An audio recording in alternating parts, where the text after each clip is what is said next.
Okay, now we have the round table at the Connect conference, and our guests are Mallik from Telefónica. He is CTO at Telefónica. We are very pleased to have you here in real. We have Elmar from Swisscom. From Sunrise. Oh God. From Sunrise. Nice to have you here. Thank you. And we have Hakan Ekmen from Umlaut. We already know him. And do we have Bruno Jacobfeuerborn? Bruno Jacobfeuerborn? Yes, we have. Okay. Yes, there he is from Deutsche Funkturm AG. Nice to see you, Bruno Jacobfeuerborn. And yeah, let me start with the first question. 5G has a lot of new opportunities and has a lot of new technologies. Yeah, you can build your networks on. One of them we already have seen is Overrun. Mallik, can you tell us a little bit about why you choose to put your focus on Overrun? I think for us, as a company, right, we've been, of course, working with a lot of legacy technologies as an industry. So when this Overrun discussion came up a couple of years back, we see it as a disruption because we have exactly seen that happening in IT domain. When IT domain, hardware and software was disaggregated, you start seeing the impact.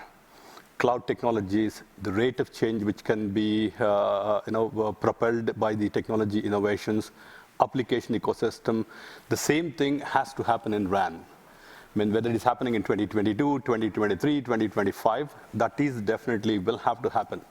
Because we as a community of industry, we are unable to move at a rate of change which is needed for the customer, specifically in the RAN. So RAN, I'm not just saying Open RAN because of some vendors. As an industry, we need to really move. If we don't move, we are stuck in the past. So that's why for Telefónica, sure, Open RAN as a technology is very important. Thank you very much. And as we have Sunrise here too, is Open RAN something which you count on or which you? Absolutely. I mean, we are observing the situation. I think at the moment, Open RAN is at a maturity level that it's probably not that ready for rollout, at least in my point of view.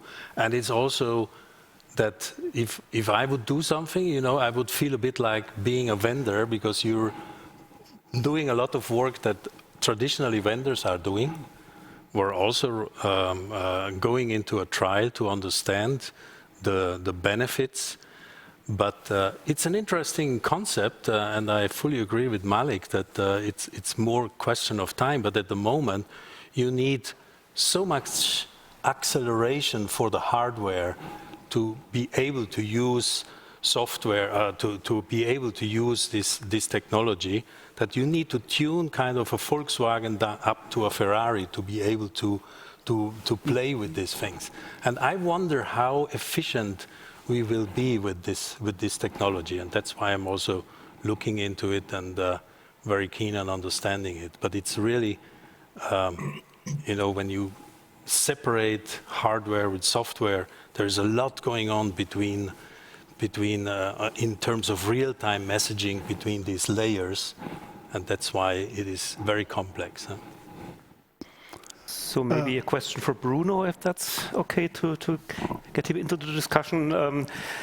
Of course, the simple view would be you're only taking care of the radio sites, so you must not really think about what happens in the stages after that in the network. But I suppose that is not quite a realistic view. So if you follow these discussions about Open RAN that we had here today and that are obviously in the industry very prominent right now, what is your take on this and how does it affect your business?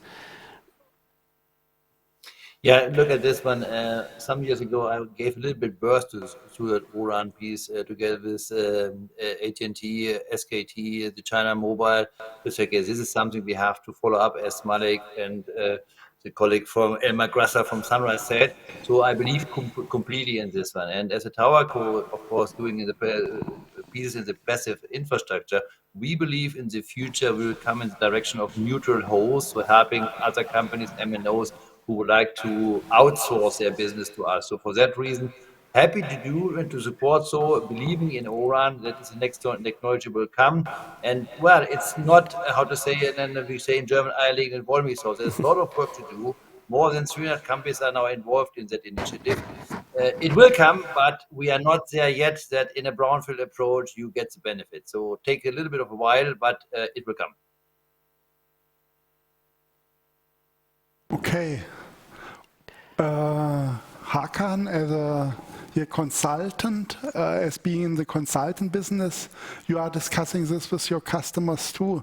So, for sure. For me, as someone having the aspiration in networks, Overrun is like a dream is becoming true, because you will work again on the system. You will work on software. You will work on the scheduler. You will work on carrier aggregation. You will work on developing features, overcoming limitations, maybe technology like the uplink in the wireless area, for sure the Overrun enablement will be one of the focus areas for a person like me, as a domain expert, helping the industry to understand if they're progressing, if the system is really built well. And we should not underestimate that a lot of new players are in that area, and we have to guide and orchestrate the system to fulfill the requirements what people like Elmar or Mallik will be.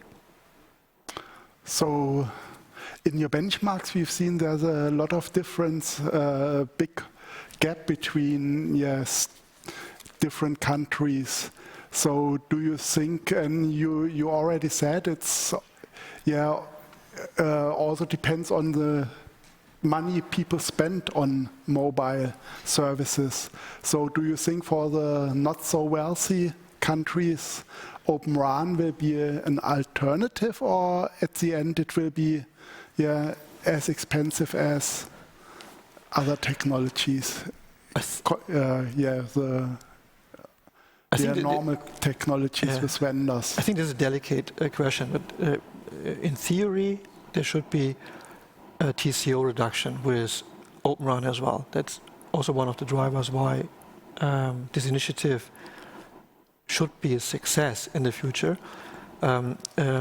We recently looked into Overrun, and we published also a report in Japan. Now we assessed the network in Japan, and one of the networks was based on Overrun, and the performance was competitive to the best operators sitting in Sydney, in Zurich, or in Munich, or in Milano, or in Atlanta, or in Seattle. Therefore, technology-wise, I think there should be no concern. The time to get to maturity, that's definitely the industry has to work on. And for the countries you mentioned, where maybe they're maybe a bit behind from the deployment status, this could be a potential way for the future to deploy Overrun instead of the traditional way of deploying networks. Could be. So I have a question both for Rao, Mallik Rao and Bruno Jacobfeuerborn. How do you find the conditions in Germany to build mobile networks, to yet now build 5G networks? What could be better? What is already good? I think a few things. There's one is technology, right? And second is the infrastructure piece. Specifically, when you go and deploy 3.6 kind of networks, which is the C-band deployment, you have to go for a lot of civil works. And normally, as a country, definitely we take a lot of time in terms of permissions, in terms of approvals, the number of approvals which is needed. The time you go to the rooftop is almost 80%, then plugging the electronics. So I think that is something which we got to really see how can we accelerate.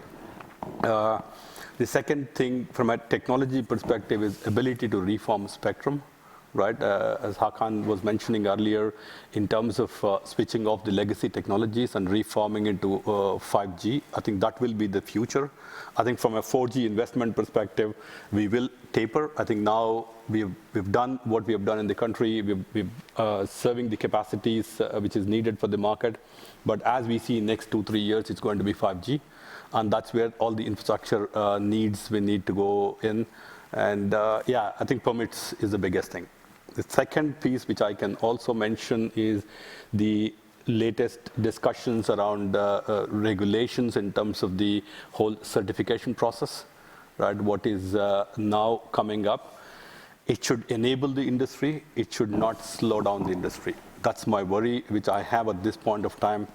There are a lot of regulations coming in, rightfully so. Possibly the regulators will think, yeah, we need to certify every piece of equipment. How much is the core? How much is the access? How much we let go? How much we need to control? If that becomes a paranoia, I think it will be a challenge for us in the industry. If it becomes pragmatic, we will really reshape, because we are at the cusp of 5G deployment. We're just touching this surface right now. If you look at next 5 years, if you have to dedicate close to additional 100 megahertz of spectrum moving forward in next 2025 time, purely for ultra high speed broadband, purely for industry applications, specifically coming with 5G. These two are the concerns, but technology is on a super good scale. Hey. Bruno Jacobfeuerborn, are you still there? What we see now is, of course, we got a lot of obligations in the frequency round in 2019 for the industry, for the MNOs to build their networks, especially if it comes to the white spot and gray spot discussion. I think there's a lot of work to do. We have now, if it comes to Deutschland, a quite old machine to see. In the last 3 years, we built a lot of capacity to build up towers. So I think that will be run. The question is if we all together can make it. That's a different story. I think there's a lot of work to do to get that up and running. Following that, what Mallik said regarding the rooftops and getting another 100 megahertz, or say a little bit more if it comes to 300 megahertz, if everybody goes there, it's quite a challenge if it comes to the link budget and the EMF VFC on the rooftops, because co-location is one of the things everybody said, let's do that.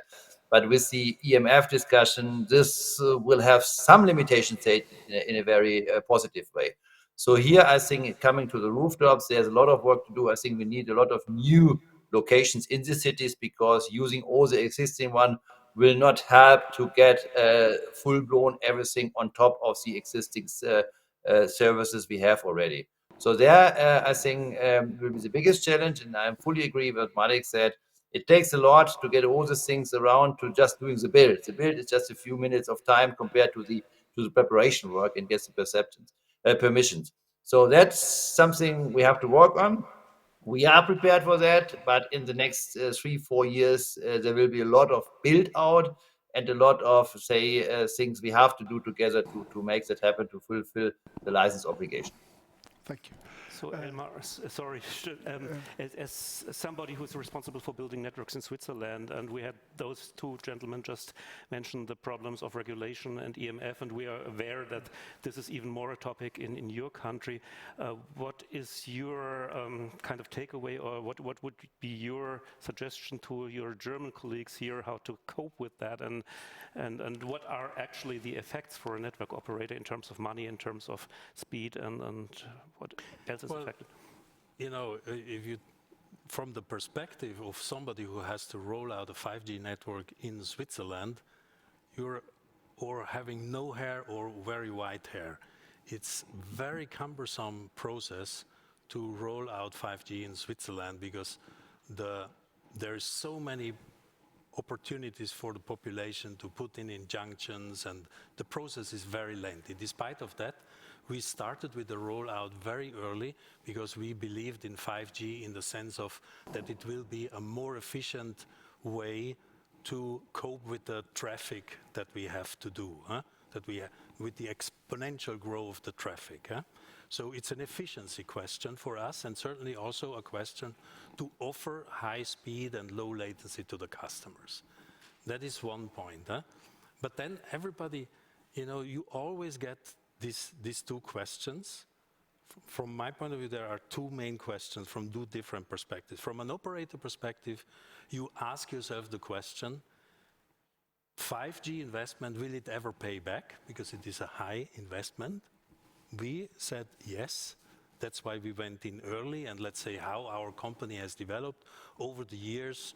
And we were going on the stock market for 68, and we were now sold with 110. I would say our company did right. You know, we were right in doing so. From the other perspective, the question is, let's say from a population perspective, from a country perspective, from an economical perspective, we have to ask the question, can we afford not to have 5G? Huh? That is the other question, because we all say it's so important for the economy, and therefore I think the governments need to create an environment where the operators are incentivized to roll out the network. I have to say, in Switzerland it has been super difficult. I don't know exactly the situation in Germany. I think it's also not so easy, and especially also we also all have the question: will it ever pay back? I can only say for us, yes, and we see already good trends. If I can say again something on Open RAN, for me the question is, Open RAN will bring hopefully more vendors. We don't have enough vendors, which will bring more competitive environment on the vendor environment. But at the end, the only thing that counts is how much value do I get, how much efficient it is compared to a traditional vendor. That's where we will make our decisions in renewing the networks, to say at the end how efficient it is, how is the performance, and how efficient it is to run the network, and how cheap it is to build a network. We have a few questions from the audience, and one goes to Mallik and Elmar. How important is it to have a high percentage of new radio and standalone 5G for the network and for achieving the good goals of 5G? Yeah, I think from my perspective, two things, right? One is the time, right? When do you need, or when is it ready for deployment? From a technology perspective, it's ready today. For example, we are already doing the 5G NR deployment both in 700 megahertz, right? And we will of course reform the low frequency 800, 900 towards 5G in next few years. From a C-band deployment perspective, my guess will be by 2025, we will see a very, very good high-quality C-band deployments in Germany, along with that low-latency applications which will be served on 700. The second thing is on the devices, or what's happening from a device front. Today, we see about 10-15% of the devices in the German market, not necessarily O2 or Deutsche Telekom or Vodafone. That's the kind of devices which are coming into the market now. Like last year when I said, what is the right time for us to have the coverage, right?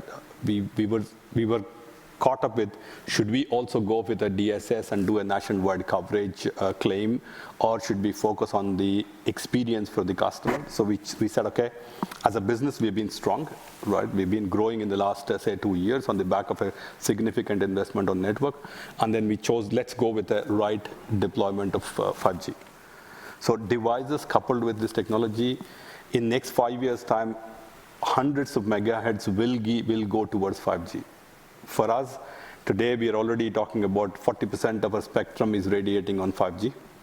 By 2022 ending, we will have at least 60-70% of our spectrum holdings will go towards 5G. In Switzerland, we have the situation that we have now 5G coverage, pop coverage, 94% overall the country. Thereof, 66% is with C-band, so with fast 5G. In terms of spectrum, we have refarmed everything with the exception of 5 megahertz for 3G, and the rest is all on 4G.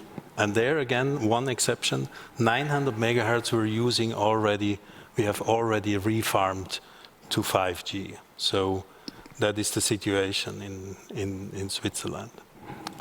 Hakan, do you see an advantage for 5G SA and especially 5G new radio in your network tests? I think this depends on what the rest is around the technology, because when you start deploying, you have not everywhere the standalone 5G, you have the legacy infrastructure. I think this has to work hand in hand, and that's usually then the work the team has to do, an operator. I see when I look to the different installations, the reliability is not concerned. I think the operators are doing a really good job delivering reliable performance. The only difference is then really differentiator is maybe the throughputs or some other characteristics what cannot be delivered with the variants. But we see with all the installations reliable network, but for sure when you have DSS, when you have the expectation you will have hundreds of megabit per second throughput, this will end up in a disappointment. But the regular services we see like video and gaming can be delivered with any of these solutions. Therefore, I think this always depends on what the strategy of the operators. The two colleagues here sitting here are, I think, having a clear strategy. And when we look to these specific ones, I think it's high performance, what the networks are delivering here. Maybe when we're talking about the advantages of 5G, we're again back to data rates and latencies and things like that. We heard very interesting aspects about the applications that actually come along with that. Maybe to the operator people here, what part does this play in your strategy in terms of selling 5G? Maybe Mallik first and then Elmar? Yeah. I think definitely 5G on mass market macro networks will happen. It's only time, whether it is now or 2 years later, all of us will cover 100% population. However, the opportunity with 5G, we see it in 2022, we see the traction happening specifically in the industry. Right, we've deployed, of course, we spoke a lot about what we are doing with Daimler in terms of the private campus 5G. Now we've done with the healthcare industry with Helios. When you start seeing the use cases now, it's becoming real. The challenge for us, or maybe our thought process is, deploying access is easy, even if it is a campus network. However, deploying this service and repeated service from one industry another industry is going to be the biggest challenge which we face. And that is where we said you have to get the core of the telecom into the cloud. Once you have the core into the telecom systems in the cloud, then you have access to application developers. For example, we're doing a use case for, say, Daimler in terms of when the car is being made, you have the video analytics, which is possibly for the user if you want to buy the car, right? So that is one. Second is, if I can take out the video as a use case, that can be deployed into an airport use case, right? That can be deployed into asset tracking use case. The challenge which we have been having earlier, because the orchestration was not there. We were unable to orchestrate a service level because we stuck to the infrastructure.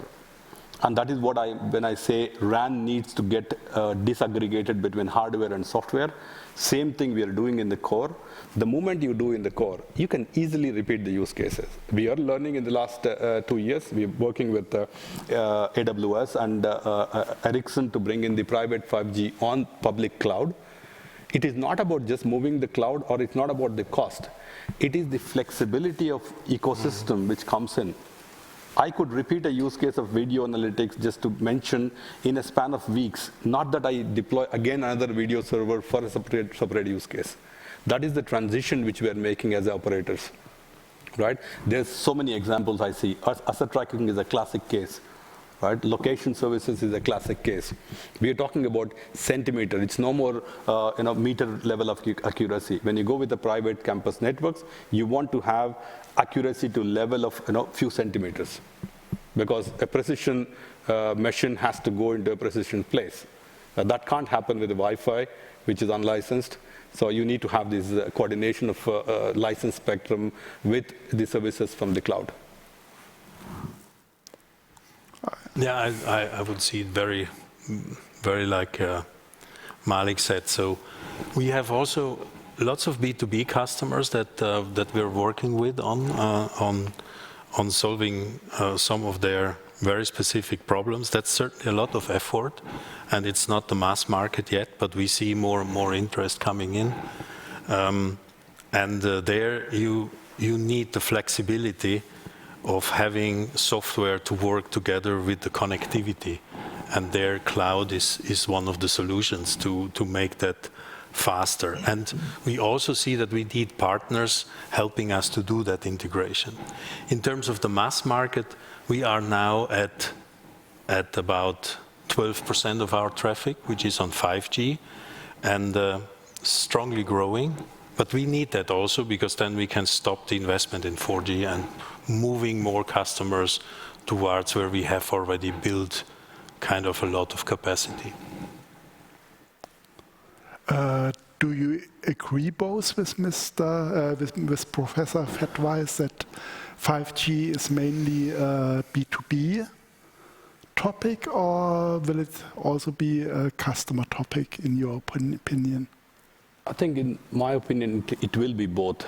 Because if we look at our business, right, we do a business ranging from, as an operator community, ranging from, say, 60% from consumers, 40% from business to business, or, Telefónica Germany is, we do enable a lot of MVNOs. So obviously, our consumer market share is significantly larger.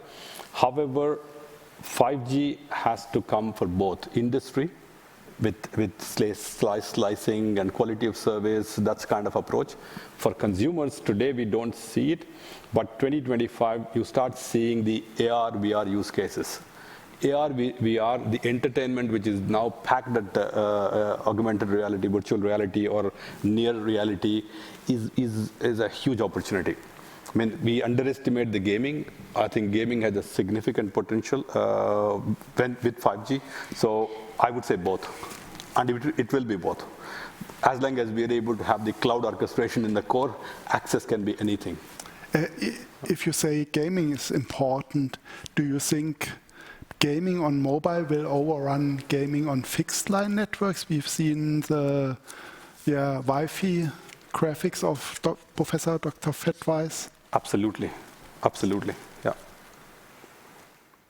And I would also say it's absolutely both. I wouldn't restrict it to B2B, especially also because we shouldn't forget we have this tremendous, indefinite growth of traffic. And I'm sure we would not be able to carry all the traffic with 4G. So it is also a matter of capacity. And then there's the other aspect of the capabilities of 5G, where the importance is certainly stronger on the B2B market, more interesting for the B2B market, with the exception of gaming. Yeah? Switzerland is in some way special, as it has a NIS, I hope I pronounce it right, conformance regulation. Yes. And nonetheless, Switzerland has been always performing top in the Umlaut Connect network test. Can you elaborate a little bit on your way to success? Yes, as we have lots of headwinds. Huh? On the other hand, it's difficult to roll out fast, and on the other hand, once you put it in operation, you're very much restricted in terms of electrical output, so of electrical emission. So that makes it quite difficult. On the other hand, we're using all the ways to make it still efficient to roll out. So we have done on one hand a tower deal to make sure that we have enough investment possibilities. That helped us in that sense. We're having a really very, very efficient network cooperation, very non-complex despite in contrary to other countries where I've seen super complex network cooperation. We have very efficient network cooperation in Switzerland. Between the operators, or? Between two operators, yes. Yeah.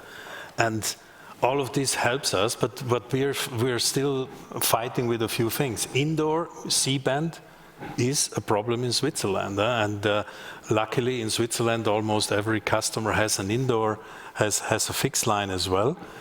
So indoor Wi-Fi is super important in Switzerland, because you also have these Minergie houses which have an actual, really you can lock out 5G easily with this kind of way of building it. If you say indoor coverage with C-band has a problem in Switzerland, it sounds like it doesn't have a problem in other lands. No, it's for sure a challenge everywhere, and it's just extreme in Switzerland with the combination of super kind of bunker kind of way of building it in terms of isolation, thermic isolation, and it's a challenge, yes.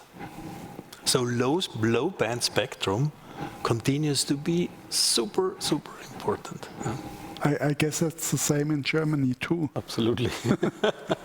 Or also we don't have those bunker buildings. I think Germany also the challenge of the spread of population, right? It's geographically, you don't have one single city or two cities which are 70% of the population. I think that's another challenge. That's the perfect keyword to bring Bruno back into the discussion. Because I think in his second but last answer, Elmar mentioned he's not quite sure about the situation in Germany, and I'm very sure that you can tell us a little about how things developed in the last couple of years in terms of the regulations and the obstacles to building network sites, and also maybe the successes in doing so.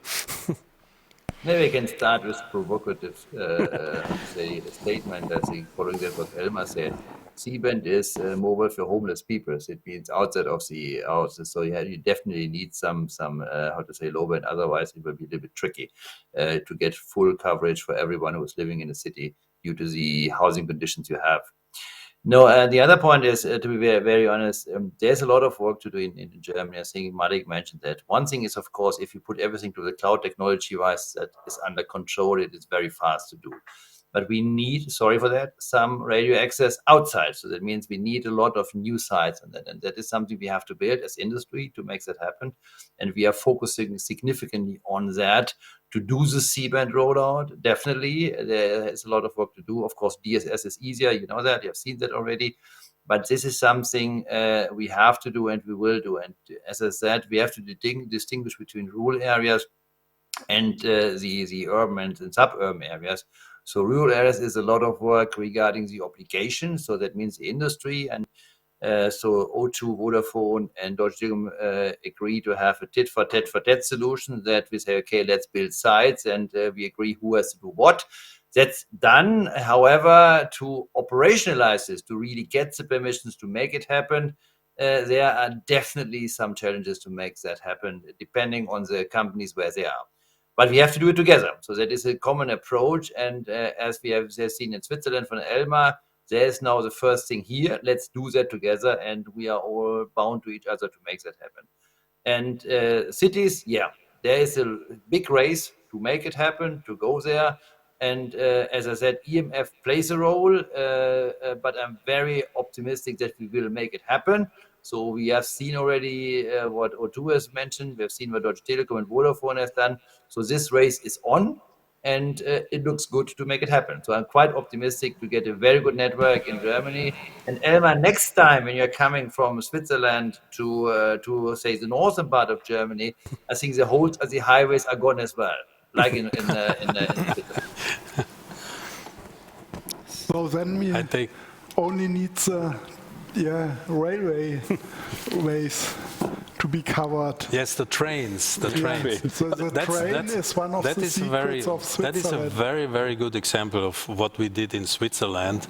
I mean, the trains are very well covered, but it has been a long-term working to get there. So, and we were working all the operators together with with SBB. Yeah? That's how I understand it. It Yeah. was all operators working together to get the railways Yeah. covered. I mean, in Germany, it's gotten better during the last weeks, last years, but then, now the railways themselves have to be, renewed. So the trains are driving through uncovered areas. Again, yeah. It's a little bit bad. Concerning working together in rural areas or one operator covering one area, is this network slicing an opportunity to get more than one operator on one mobile station? Is it possible to build one? If I can answer that, as I mentioned, we have a network cooperation already running. From my point of view, you can do it with all the technologies that are available today. Perhaps, slicing could offer even more opportunities, but there's nothing that holds you back from doing an efficient network rollout already now. So, and then as I mentioned, we have two ways. We have active RAN sharing, and then we have the passive RAN sharing, especially with the tower deal, helps us on the passive RAN sharing. Well, maybe to get a little political, we are about to get a new administration here in Germany. They're actually supposed to announce their agreement, their coalition agreement today, and it will be very focused on green aspects, on energy saving and stuff like that, which I dare say was not the main focus of our last administration here. So in terms of that, do you see, this obviously goes to the German colleagues here, do you see an opportunity to change some rules of the game, actually? I mean, especially in terms of cooperation, in terms of infrastructure sharing and aspects like that? Absolutely. I think, despite having, of course, the green has been on the agenda in the corporate world, at least for the last many years. Right, all of us announced the ESG, a special focus in terms of making our networks much more greener. So we have accelerated in Telefónica, Germany specifically, 2025, we want to be climate neutral. Right, so these are very aggressive goals which we take. It is not necessarily driven by only politics, but also a concern for the environment, because everybody now speaking about it, and we see the climate change which is visible in front of our eyes. So there is definitely a lot of focus. And if you look at what we have done in the last 24 months, to give a credit to my competitors also, both Deutsche Telekom, Vodafone and us, we went into the grey spot cooperation, we went into white spot co-building of infrastructure.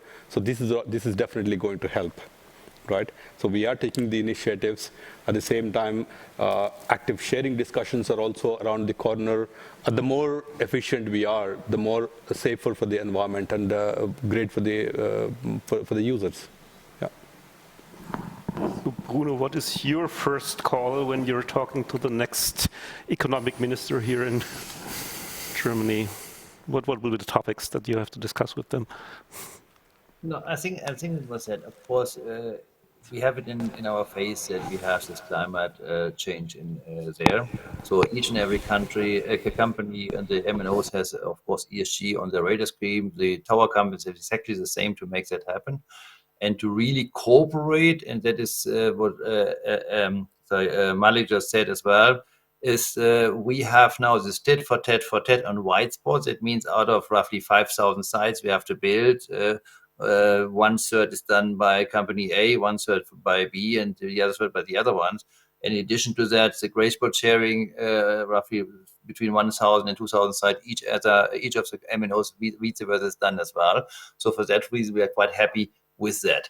The point here, everything is prepared, just we have to deliver now on this one, and I think that is the most important thing to get there. So the words are written or are mentioned, and now we have to operationalize this one, that the customer feels it, and we do it as quickly as possible, and that we really support each other and work together to get this, quality and ESG topics done. And we can do it, by the way. We are on a very good way. Sounds good. So we just one more comment in terms of the spectrum, right? And if you look at it, all of us will go the 2025 as a deadline. We put in so much investments, right? Now, how do you monetize? Do you want to monetize as a government spectrum, or do you want to give experience to the users? I think that's the choice the next government will have to make now. I think that's how I see it now. Okay, maybe it might be also quite on topic to talk a little about the pandemic, about COVID and what it did to your businesses. Hakan, when we're preparing our network tests, which we do every year in the first month of the year, this time, or the last, at least this time and the last one last year, partially as well. We had another topic on our list was what was obviously, can we do it at all? Is it fair to the network operators?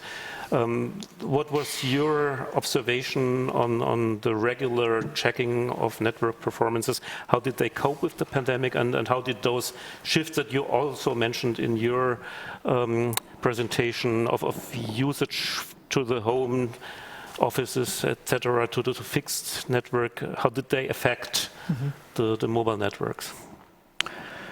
When we just look factually, the impact was positive. Means there was a high demand on being connected. It was even much more relevant than before. It was critical. It was mission critical, and this you have seen everywhere. Now, all the operators I made sure that everyone is connected at home while they're driving or moving. When we look to, let's say, to Germany, for example, or to Switzerland, we have seen consistently that the performance is improving. The drops are going down. Means everyone was trying to eliminate the limitations in the network. That was what we have seen. And we have seen that the reliability has increased. That the reliability, I think, was the main concern of everyone, where even the government could have a concern, and I think this was managed well. And I said it before, really chapeau to all the technology teams made this happen. When we look to outside of Europe, also we have seen the same in America, so Asia Pacific, also in Africa. All the networks became more reliable and more consistent with the performance. And when you look to Germany, for example, the performance of the operators are coming closer, much closer, because it's important for the ecosystem that you have a reliable and well-connected infrastructure. I mean, the pandemic was quite interesting because we had suddenly a lot of voice traffic. I mean, voice traffic was really going up, I would say 50% compared to normal. And on the data side also we had a peak. But if you look now back to that peak is just a little hook in the exponential curve that continues to go up. So it's the overall need for data transport that is just amazing. So the pandemic, we have been an important means. We survived it very well, absolutely without any impact. And interestingly, the traffic peak that happened at that time is now just a little hook in the absolute crazy amount of data that is being consumed and exchanged between people and machines, and that will continue. we've heard a number of about 50% per year today. Is it also a number you would No, I would see say looking for at us networks? it's still more. It's not 100% per year anymore, but it's still I think it's 70% or so. But you have to see. I mean, I really this curve that I look at, which is a long-term view curve, it's quite interesting. You see that we have now the traffic increase in a week, which between 2005 and 2009 was took 4 years. That kind of traffic increase we have now within a week. Then does it mainly arise from video playback and higher quality? For sure, video yes. This playback? video, we also have still quite significant growth of customers. We are quite successful on the market, but it's the customer itself that every customer itself uses more data every month, and then we have more customers coming in, and that combination leads to this hard fact, which then at the end, what we are doing is we're kind of every month we're decreasing the prices of our for our customers, because we are an industry that we have introduced flat rates, right? So sorry to ask if you say more customers are coming in. De facto. I guess everybody has already a smartphone. So where do the customers come from? Well, we have been very successful on the B2B market. We have been successful in the second brand, and we have been very stable in the main brand. So that is mainly the effect. And then the population in Switzerland is still growing a little bit. Nice to hear. Good time to be. Mallik, what did the pandemic do to your business? I mean, one is, of course, the business is definitely, consumption is growing exponentially, and we are making an incremental revenue, I would say, from that perspective. However, I mean, not to repeat what Hakan and Elmar said, it's about what we see is the demand of digitization or demand of the digital transformation need is significantly large from every industry. And that is now slowly hitting us in terms of, can we attract skills in the market? Can we get these, because we are moving into the cloud, we are moving into 5G, we are moving into slicing. You cannot reprint the same people, right? First of all, you need to train them, you need to acquire more skills. On one side, the skills are becoming much more global, right? You can seek the global, say, software development anywhere in the world. It's becoming easy. But on the other side, attracting the young talent, retaining in the telecom world is becoming a big challenge. So pandemic, I see a significant change for us. Talking about skills, you already told us you have to train your engineers to become ready for Open RAN. And we have already heard that campus networks are a big thing of 5G. Do you need a complete new team of people to implement, for instance, campus networks, new engineers, new salespersons? Can you tell us something about this transformation? It's actually very interesting. I mean, if you look at, I have about 1,500 in-house technology team, right? So it is impossible for us even to think about, I want to refresh everybody. It just doesn't make a sense. However, given an opportunity for people, telecom engineers are one of the fastest changing. I mean, if you look at 2G, 3G, 5G, 6G, we just take it and then do it. We don't really reflect upon saying that, yes, we have gone through such a significant changes, right from TDM to OFDMA as a technology. So what we did in Telefónica is about 2 years back, we said anybody who wants to get cloud trainings will not have any problem with the budget, will not have a problem with approvals. Standing instructions, over-invest on people and skills. That's what we've done. So about 2 years back, we had within the same ecosystem, right? I have possibly 95% of the team is Germany, and of course the 5% of the people like us who come as expats into the country, however, largely team. And when we offered this program, initially we had only about handful cloud certified or cloud understanding architects, just about handful, 5-10 people. After launching this program today, I have about more than 150 people have gone through the entire certification process. I think we as managers, as leaders, have to provide that ecosystem, have freedom for people to seek the knowledge. If given the opportunity, I'm super impressed with the talent here in Germany, the kind of speed at which the guys want to learn, irrespective of age and stage. Of course, there are some people who would say, okay, come on, man, I'm moving on, so I don't need, but there are a large section of people who really want to take new technologies. On telecom is like one of the fastest I've seen in absorbing the new technologies. So I'm encouraged. But it's our job as leaders to make sure that that happens. When we can't say, yeah, there is no budget, you can't do this, you can't do that. Do not create artificial barriers for ourselves. Super happy that my work council supported that, okay, go ahead, offer the trainings, right? So they didn't put any, say boundaries saying that you can do this, you can't do this.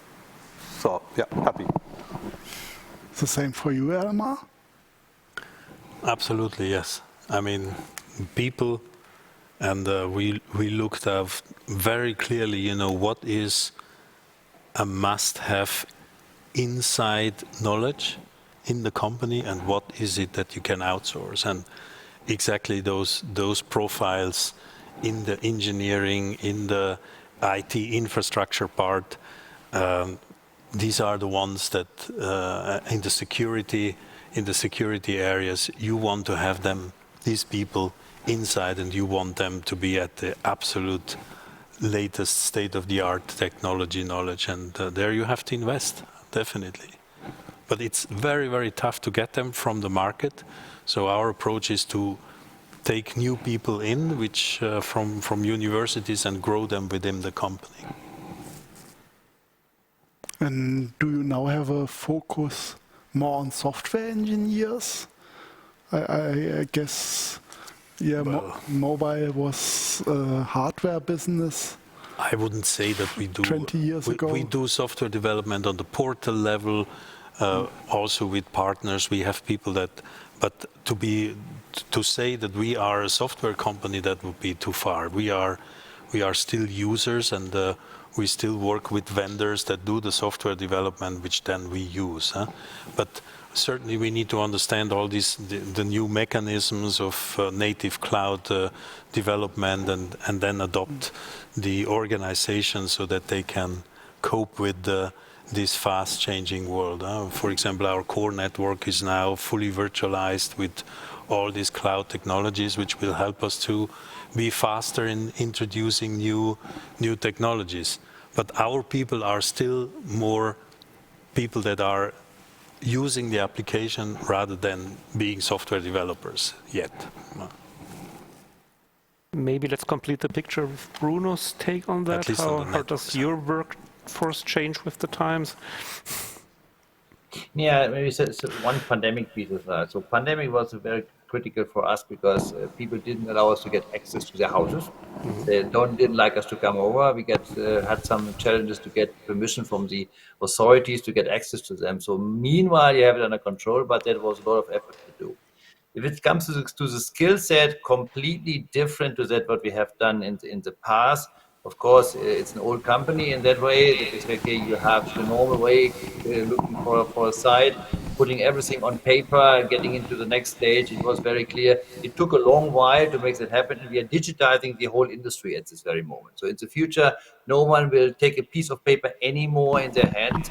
We are discussing with 800 authorities to get digital documents, to get the permission.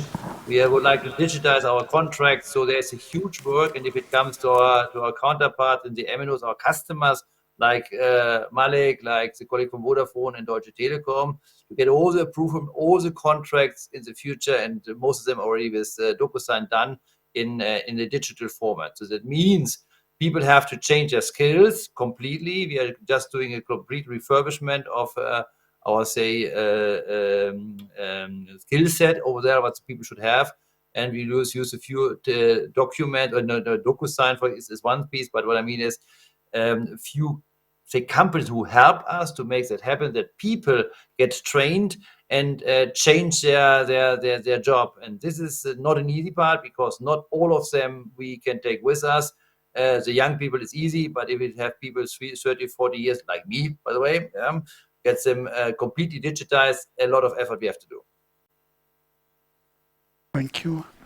I think we have now 5 minutes to go, and maybe it's time to take a closing statement from everybody here on the round table. I would have an idea about the topic. Maybe. Yeah, okay, thank you. Because I was just thinking about the future, and I think Professor Fettweis's presentation gave us a nice idea of what may be the next thing to come. So maybe everybody here on the panel might give their view on what they're actually looking most forward to when we're talking about 6G, about the next generation, about what maybe in 10 years networks, the hot thing, the hot topic. Hakan.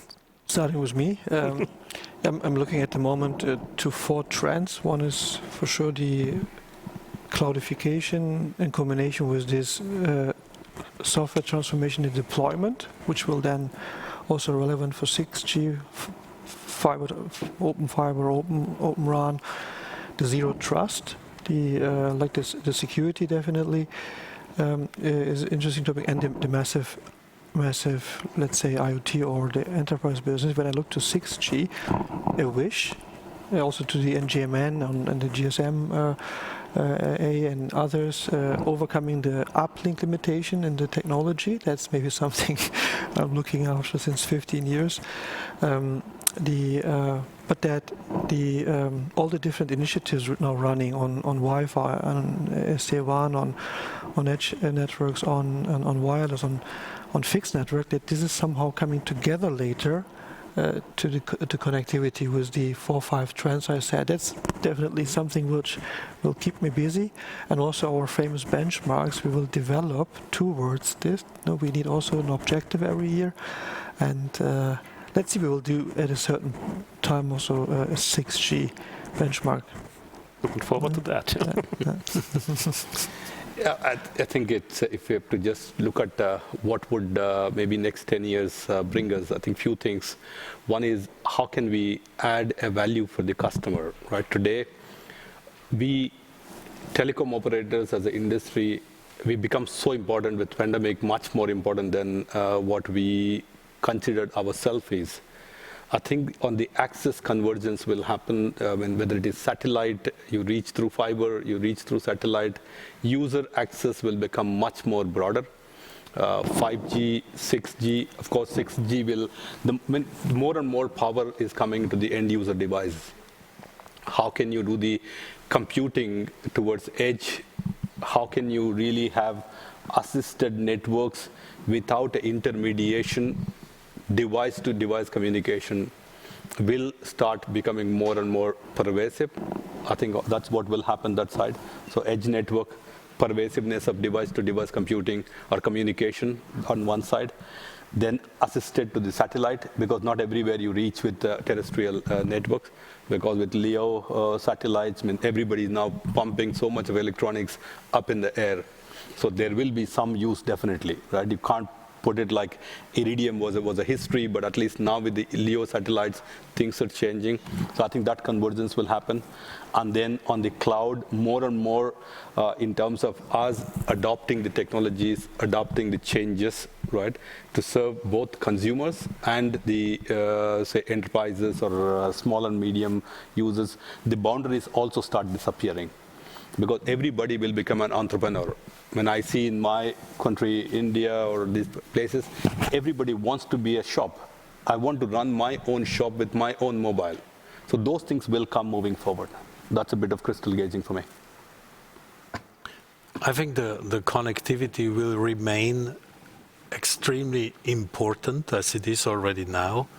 I think the hunger for data will continue to grow, and those operators that are not able to cope with the investments and not able to cope with the level of service that the customer require, they will have a problem. But the interesting part, from my point of view, happens at the layer above.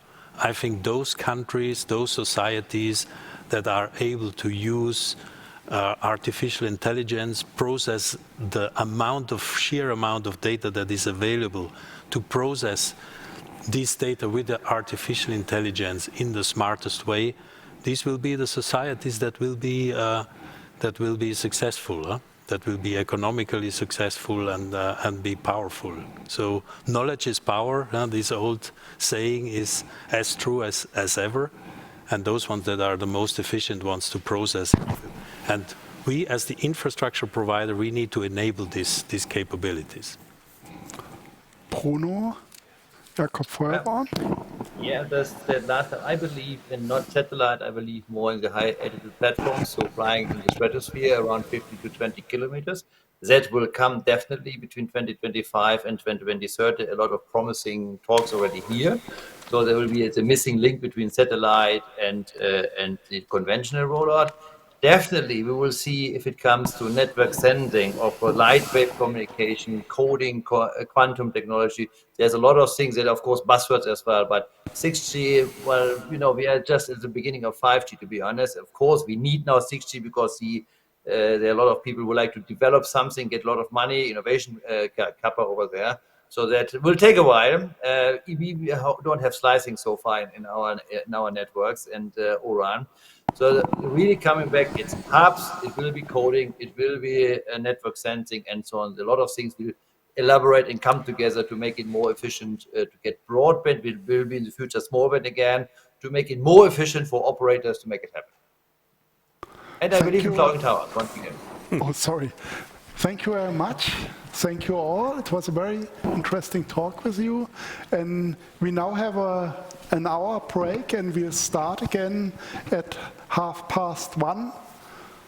And we hope to see you all back then here in, where are we? Munich. or in the screen, or in the metaverse. Thank you very much.